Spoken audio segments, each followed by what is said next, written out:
Ada klub hebat, ada klub yang biasa-biasa saja. Sejumlah klub tampil seakan jadi pelengkap untuk liganya sendiri.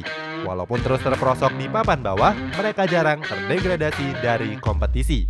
Walaupun begitu, kehadiran mereka jadi hiburan tersendiri terutama bagi para fansnya. Cetak Gol akan mengulas sejumlah klub papan bawah yang jadi pelengkap liganya sebagai berikut.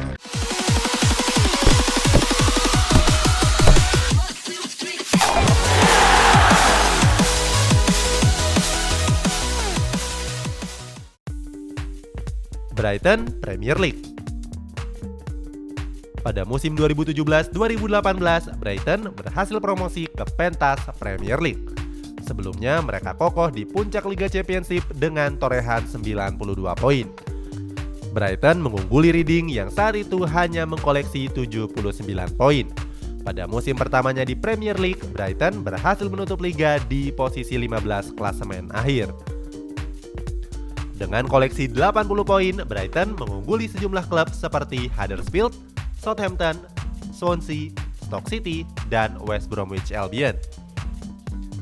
Di musim 2018-2019, Brighton mengalami kemunduran dengan menutup musim dengan posisi ke-17.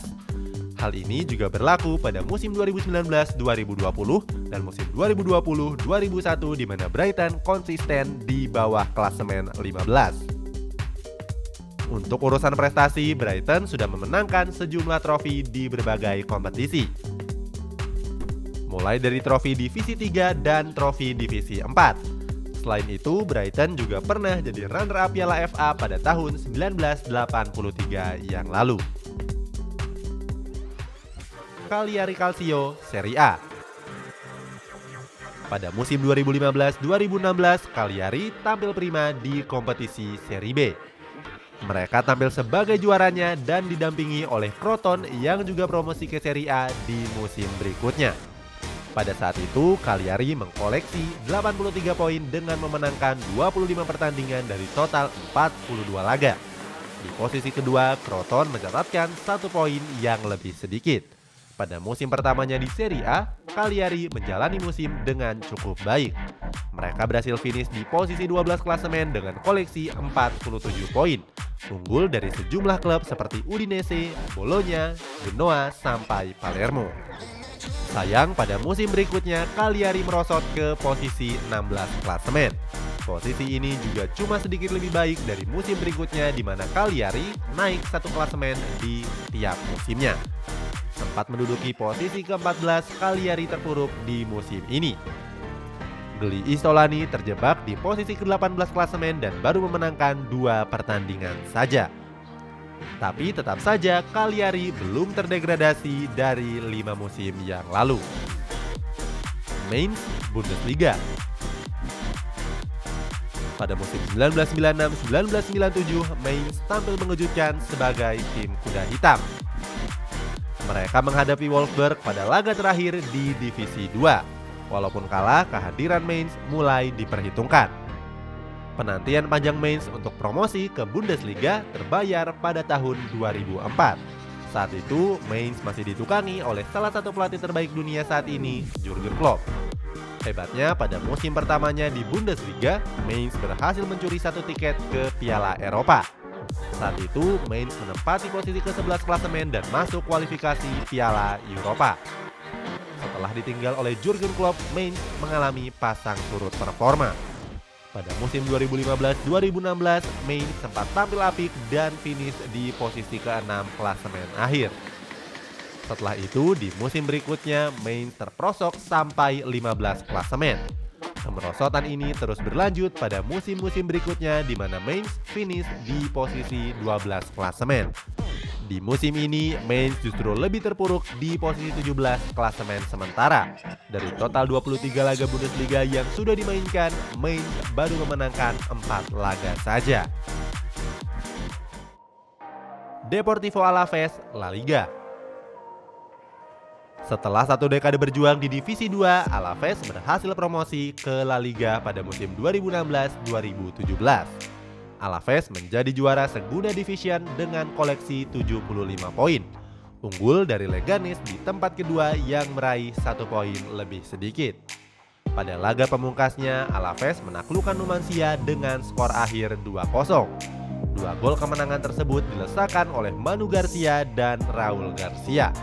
Pada musim pertamanya di La Liga, Alaves menutup kompetisi dengan sangat mengesankan. Mereka finish di posisi ke-9 dengan perolehan 55 poin. Sayangnya penampilan gemilang tersebut nggak berlanjut. Pada musim berikutnya, Alaves terdepak ke peringkat ke-14 dengan meraih 47 poin saja.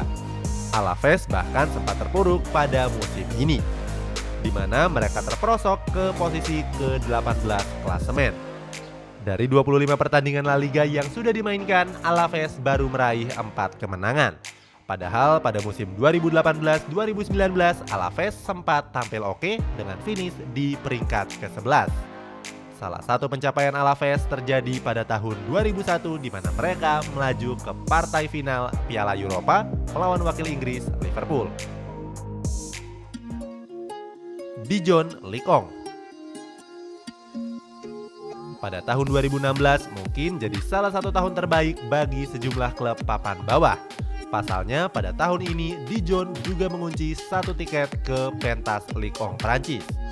Setelah sempat degradasi pada tahun 2012, Dijon kembali ke kasta tertinggi sepak bola Prancis. Saat itu Dijon menduduki posisi kedua klasemen dengan perolehan 70 poin. Selisih 4 poin dari AS Nancy Lorraine di puncak klasemen. Pada musim pertamanya berlaga di Ligue 1, Dijon tampil aman dengan finish di peringkat 17 klasemen. Dijon justru lebih baik dari AS Nancy Lorraine yang terpuruk di peringkat 19. Pada musim berikutnya, Dijon tampil mengejutkan dengan finish di peringkat 11 klasemen. Tapi hal ini nggak berlangsung lama karena Dijon kembali tergusur dan bahkan lebih buruk lagi, yakni ke peringkat 18. Musim ini jadi yang terburuk bagi Dijon. Dari 27 pertandingan Ligue 1 yang sudah dimainkan, Dijon baru mencatatkan 2 kali menang dan 16 kali kalah. Mereka juga terjebak di dasar klasemen dengan baru meraih 15 poin. Persela Lamongan Liga 1 Indonesia. Di nama ke-6 sekaligus yang terakhir dalam ulasan ini ada wakil Liga 1 Indonesia Persela Lamongan. Perjuangan mereka untuk menembus kasta tertinggi sepak bola Indonesia juga nggak mudah. Tim berjuluk Laskar Jongko Tingkir ini promosi ke Liga 1 Indonesia pada tahun 2003 yang lalu. Sejak saat itu Persela Lamongan selalu bertahan dan nggak pernah terdegradasi. Pada tahun 2017, Persela Lamongan menutup musim dengan finish di peringkat 14 klasemen. Dari 34 laga yang dimainkan, Persela Lamongan meraih 40 poin. Mengungguli Persero Serui, Semen Padang, Persiba Balikpapan, dan Persigres Gresik. Pada tahun berikutnya, Persela naik satu klasemen di posisi ke-13. Skuad Laskar Joko Tingkir tampil lebih baik dengan mengkoleksi 43 poin. Peningkatan ini kembali terlihat pada tahun berikutnya di mana Persela Lamongan finish di posisi ke-11 klasemen. Pada Liga 1 tahun lalu dari 3 pertandingan yang sudah dimainkan, Persela Lamongan menelan 3 kekalahan. Persela jadi satu-satunya klub di Liga 1 Indonesia yang belum meraih 1 poin apapun. Namun karena baru 3 pertandingan, itu belum bisa menjadi patokan utama. Itulah sejumlah klub yang sering berada di papan bawah klasemen akhir. Walaupun minim prestasi, keberadaan mereka di liga masing-masing kompetisinya sudah sangat menghibur bagi para fansnya. Setuju? Coba tuliskan di kolom komentar di bawah.